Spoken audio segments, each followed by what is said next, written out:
Okay, this is probably going to be the shortest YouTube that I'll ever do. At least I'm going to try. People pleasers. Always been one. Thankfully, that's beginning to change because I've learned the stress that puts on someone. But I wanted to just share a couple of thoughts because I've been reading through scripture. I've really been on this 60-day prayer and Bible reading challenge. And it's interesting how now in the last few days, and it's just really been getting a lot from it. But with that said, yesterday I was reading in 1 Thessalonians, and it's throughout scripture. We read it all the time. But not as pleasing men. Not as pleasing men. Working for the Lord, not for men. So many things, not for men, but as unto the Lord. You are to do it as unto the Lord. And it just really hit me yesterday when I read this. Not as pleasing men. When will I get it that I'll never be able to please everyone? You will never be able to please everyone in your life. So why don't we quit trying? And again, for some of y'all, you probably don't have this issue. I wouldn't say I've always tried to please everyone, but what I've noticed is those who criticize or falsely accuse or something, sometimes that can really hurt you. And sometimes it's really eye-opening because you realize, I'm trying to get my validation from that person. And understanding that they don't need to validate you. Your worth and who you are is not in that person. But I just quit trying. Quit trying. Let them go. Quit trying because it's impossible to please everyone. There's no way. You can never, ever, no matter what we're talking about, it doesn't matter if it's like for me in my business, the way I raise my children, the way I feed my children, the way I'm a wife, anything. There's no area of your life where you're going to be able to please everyone. Make sure that you are right with Christ and that you stand fast in that. Because that is what will bring you freedom. Knowing that your heart and Him working in your life, you are right where He wants you, you're in His will for your life. That is what matters.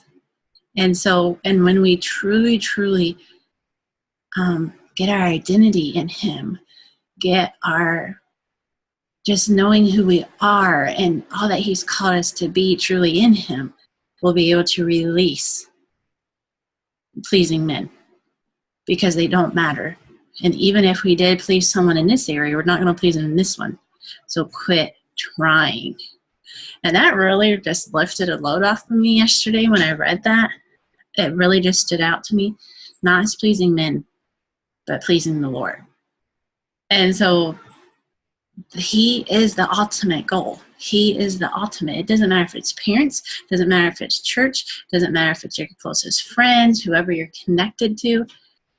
He is the ultimate pleasing Him. In the way we talk, in the way we think, in the way we act, the way we react, any of that.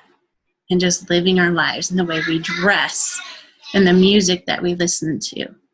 All of that is as pleasing Him, accountable to Him.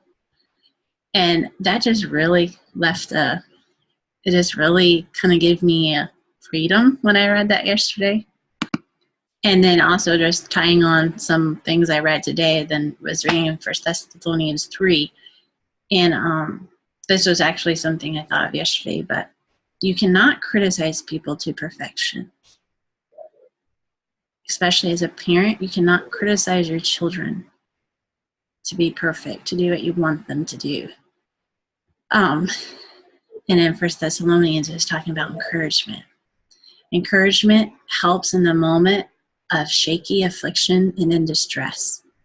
Paul sent Timothy as an encouragement to them, knowing that the tempter would try to tempt and test them. And kind of going, it's a little different off of the people pleaser, but yet kind of not. The tempter knows when to try and test you when you are discouraged, when you are dealing with things mentally. Am I pleasing this person? Why is this person acting this way? Getting your validation from others and you're not getting it. Satan will come in and use it as a wide open door to feed lies into your brain. And again, along with this criticism stuff, it takes encouragement from others in the Word, those in your church family, those that know the Lord, to help encourage you, to help you stand fast, and because it will help perfect what's lacking in them people, help keep their foundation more stable when you're encouraging them instead of criticizing them. And again, those were just some things that stood out to me in my last few days of reading. But it was my biggest thing. You cannot criticize people to perfection. You will never do that. Never. Especially having it done.